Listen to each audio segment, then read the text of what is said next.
संतोषी माता व्रत कथा। एक बुढ़िया थी। उसके 7 बेटे थे। 6 कमाने वाले थे, जबकि एक निकम्मा था। बुढ़िया 6 बेटों की रसोई बनाती, भोजन कराती और उनसे जो कुछ जूठन बचती वो 7वें को दे देती। एक दिन वह पत्नी से बोला, देखो, मेरी माँ को मुझ पर कितना प्रेम है। वो बोली, क्यों नहीं, सबका जूठा जो तुमको खिलाती है। वो बोला, ऐसा नहीं हो सकता है, मैं जब तक आंखों से न देख लूं मान नहीं सकता। बहू हंसकर बोली, देख लोगे तब तो मानोगे। कुछ दिन बाद त्योहार आया। घर में 7 प्रकार के भोजन और चूरमे के लड्डू बने। वह जांचने को सिर दुखने का बहाना कर पतला वस्त्र सिर पर ओढ़े रसोई घर में सो गया। वह कपड़े में से सब देखता रहा। 6 भाई भोजन करने आए। उसने देखा, माँ ने उनके लिए सुंदर आसन बिछा, नाना प्रकार की रसोई परोसी और आग्रह करके उन्हें जमाया। वह देखता रहा। 6 भोजन करके उठे, तब माँ ने उनकी जूठी थालियों में से लड्डुओं के टुकड़े उठाकर एक लड्डू बनाया। जूठन साफ कर बुढ़िया माँ ने उसे पुकारा, बेटा, 6 भाई भोजन कर गए, अब तू ही बाकी है, उठ, तू कब खाएगा। वह कहने लगा, माँ मुझे भोजन नहीं करना, मैं अब परदेश जा रहा हूँ। माँ ने कहा, कल जाता हो तो आज चला जा। वो बोला, हाँ, आज ही जा रहा हूँ। ये कहकर वह घर से निकल गया। चलते समय पत्नी की याद आ गई। वह गौशाला में कंडे थाप रही थी। वहां जाकर बोला, हम जावे परदेश, आवेंगे कुछ काल, तुम रहियो संतोष से, धर्म अपनो पाल। वो बोली, जाओ पिया आनंद से, हमारो सोच हटाए, राम भरोसे हम रहें, ईश्वर तुम्हें सहाय। 2 निशानी आपनी, देख धरूं मैं धीर, सुधीमती हमारी बिसारियो, रखियो मन गंभीर। वो बोला, मेरे पास तो कुछ नहीं, ये अंगूठी है, सो ले, और अपनी कुछ निशानी मुझे दे। वो बोली, मेरे पास क्या है, ये गोबर भरा हाथ है। ये कहकर उसकी पीठ पर गोबर के हाथ की थाप मार दी। वह चल दिया। चलते चलते दूर देश पहुंचा। वहां एक साहूकार की दुकान थी। वहां जाकर कहने लगा, भाई मुझे नौकरी पर रख लो। साहूकार को जरूरत थी, बोला रह जा।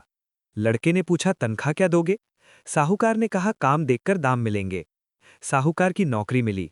वह सुबह 7 बजे से 10 बजे तक नौकरी बजाने लगा।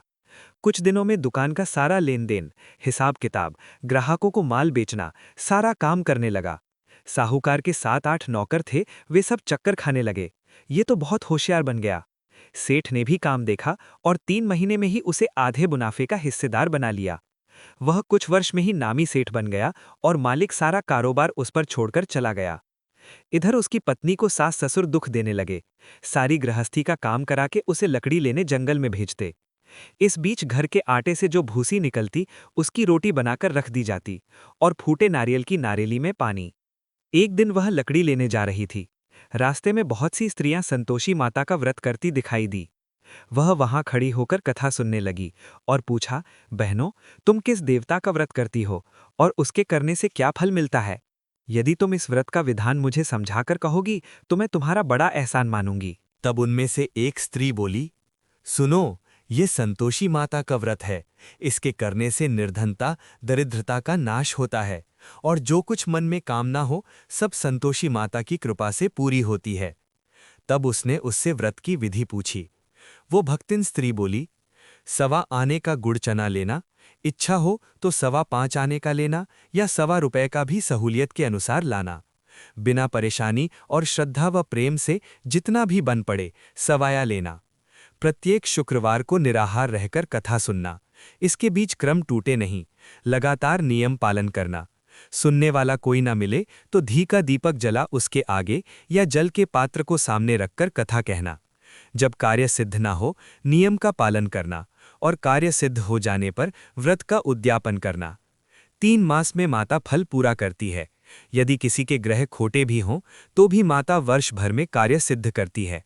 फल सिद्ध होने पर उद्यापन करना चाहिए, बीच में नहीं।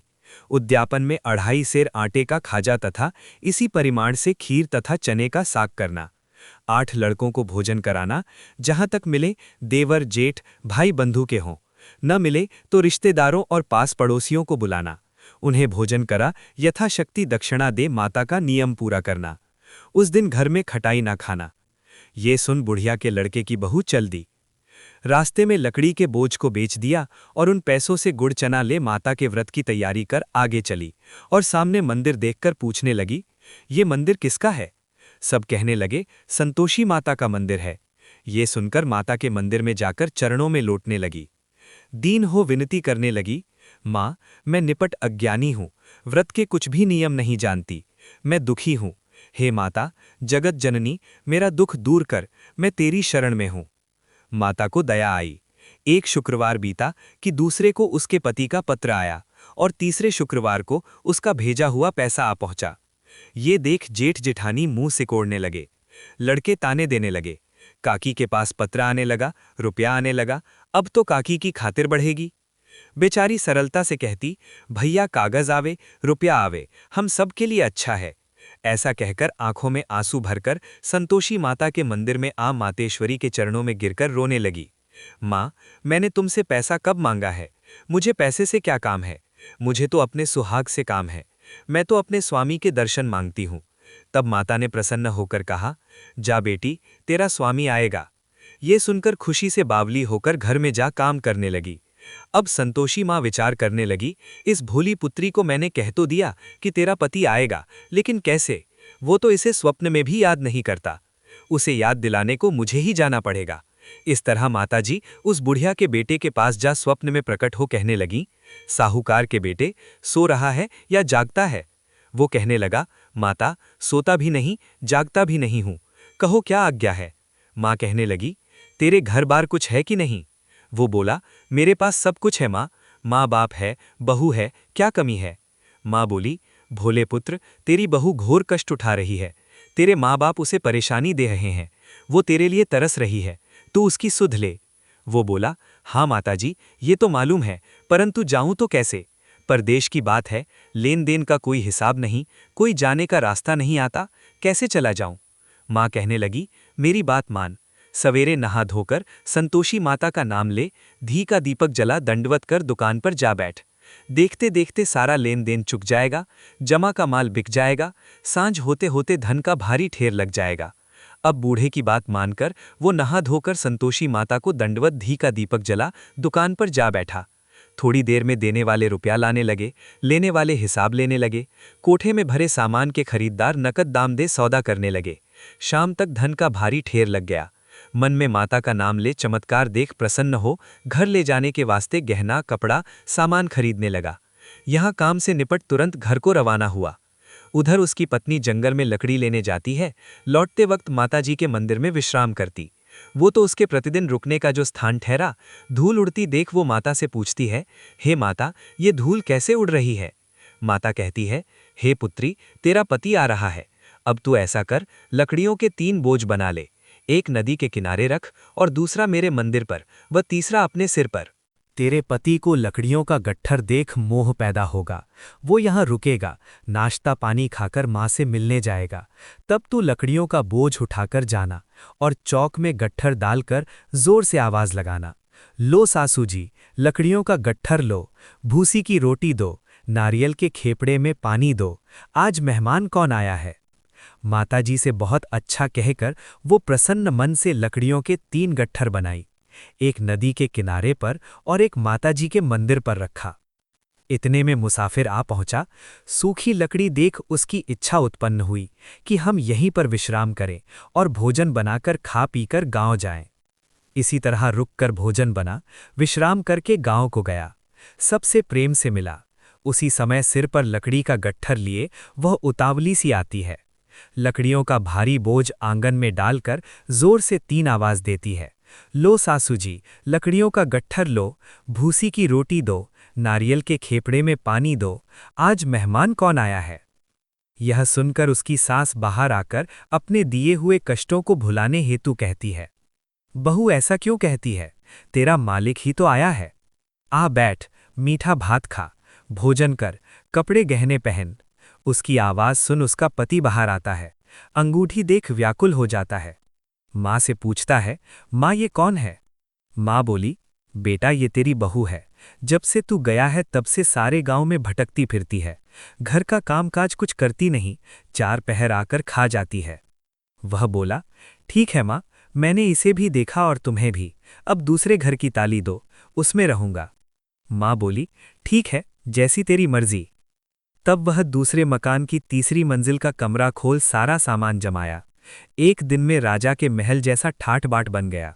अब क्या था, बहू सुख भोगने लगी। इतने में शुक्रवार आया। उसने पति से कहा, मुझे संतोषी माता के व्रत का उद्यापन करना है। पति बोला, खुशी से कर लो। वह उद्यापन की तैयारी करने लगी। जेठानी के लड़कों को भोजन के लिए कहने गई। उन्होंने मंजूर किया, परंतु पीछे से जेठानी ने अपने बच्चों को सिखाया, देखो, भोजन के समय खटाई मांगना, जिससे उसका उद्यापन पूरा ना हो। लड़के जीमने आए, खीर खाना पेट भर खाया, परंतु बाद में खाते ही कहने लगे, हमें खटाई दो, खीर खाना हमको नहीं भाता, देखकर अरुचि होती है। वह कहने लगी, भाई खटाई किसी को नहीं दी जाएगी, यह तो संतोषी माता का प्रसाद है। लड़के उठ खड़े हुए, बोले, पैसा लाओ। भोली बहू कुछ जानती नहीं थी, उन्हें पैसे दे दिए। लड़के उसी समय हट करके इमली खटाई ले खाने लगे। यह देखकर बहू पर माताजी ने कोप किया। राजा के दूत उसके पति को पकड़कर ले गए। जेठ जेठानी मनमाने वचन कहने लगे, लूट लूट कर धन इकट्ठा कर लाया है, अब सब मालूम पड़ जाएगा, जब जेल की मार खाएगा। बहू से यह सहन नहीं हुए। रोती हुई माताजी के मंदिर गई, कहने लगी, हे माता, तुमने क्या किया? हंसाकर अब भक्तों को रुलाने लगी। माता बोली, बेटी, तूने उद्यापन करके मेरा व्रत भंग किया है। वह कहने लगी, माता, मैंने कुछ अपराध किया है? मैंने तो भूल से लड़कों को पैसे दे दिए थे, मुझे क्षमा करो, मैं फिर तुम्हारा उद्यापन करूंगी। माँ बोली, अब भूल मत करना। वो कहती है, अब भूल नहीं होगी, अब बतलाओ वे कैसे आवेंगे? माँ बोली, जा पुत्री, तेरा पति तुझे रास्ते में आता मिलेगा। वो निकली, राह में पति आता मिला। वो पूछी, कहाँ गए थे? वो कहने लगा, इतना धन जो कमाया है उसका टैक्स राजा ने मांगा था, वो भरने गया था। वो प्रसन्न हो बोली, भला हुआ, अब घर को चलो। कुछ दिन बाद फिर शुक्रवार आया। वो बोली, मुझे फिर माता का उद्यापन करना है। पति ने कहा, करो। बहू फिर जेठ के लड़कों को भोजन को कहने गई। जेठानी ने एक दो बातें सुनाई और सब लड़कों को सिखाने लगी, तुम सब लोग पहले ही खटाई मांगना। लड़के भोजन से पहले कहने लगे, हमें खीर नहीं खानी, हमारा जी बिगड़ता है, कुछ खटाई खाने को दो। वो बोली, खटाई किसी को नहीं मिलेगी, आना हो तो आओ। वो ब्राह्मण के लड़के लाकर भोजन कराने लगी। यथाशक्ति दक्षिणा की जगह एक एक फल उन्हें दिया। संतोषी माता प्रसन्न हुई।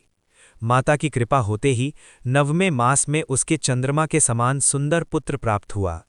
पुत्र को पाकर प्रतिदिन माताजी के मंदिर को जाने लगी। माँ ने सोचा, ये रोज आती है, आज क्यों ना इसके घर चलूं। ये विचार कर माता ने भयानक रूप बनाया। गुड़ चने से सना मुख, ऊपर सूंड के समान होठ, उस पर मक्खियां भिन भिन कर रही थीं। दहली पर पैर रखते ही उसकी सास चिल्लाई, देखो रे, कोई चुड़ैल डाकिन चली आ रही है, लड़कों, इसे भगाओ, नहीं तो किसी को खा जाएगी। लड़के भगाने लगे, चिल्लाकर खिड़की बंद करने लगे। बहू रोशनदान में से देख रही थी, प्रसन्नता से पगली बन चिल्लाने लगी, आज मेरी माताजी मेरे घर आई है, वो बच्चे को दूध पीने से हटाती है। इतने में सास का क्रोध फट पड़ा। वो बोली, क्या उतावली हुई है, बच्चे को पटक दिया। इतने में माँ के प्रताप से लड़के ही लड़के नजर आने लगे। वो बोली, माँ, मैं जिसका व्रत करती हूँ ये संतोषी माता है। सबने माताजी के चरण पकड़ लिए और विनती कर कहने लगे, हे माता, हम मूर्ख हैं, अज्ञानी हैं, तुम्हारे व्रत की विधि हम नहीं जानते, व्रत भंग कर हमने बड़ा अपराध किया है। जगमाता, आप हमारा अपराध क्षमा करो। इस प्रकार माता प्रसन्न हुई। बहू को प्रसन्न हो जैसा फल दिया वैसा माता सबको दे, जो पढ़े उसका मनोरथ पूर्ण हो। बोलो, संतोषी माता की जय।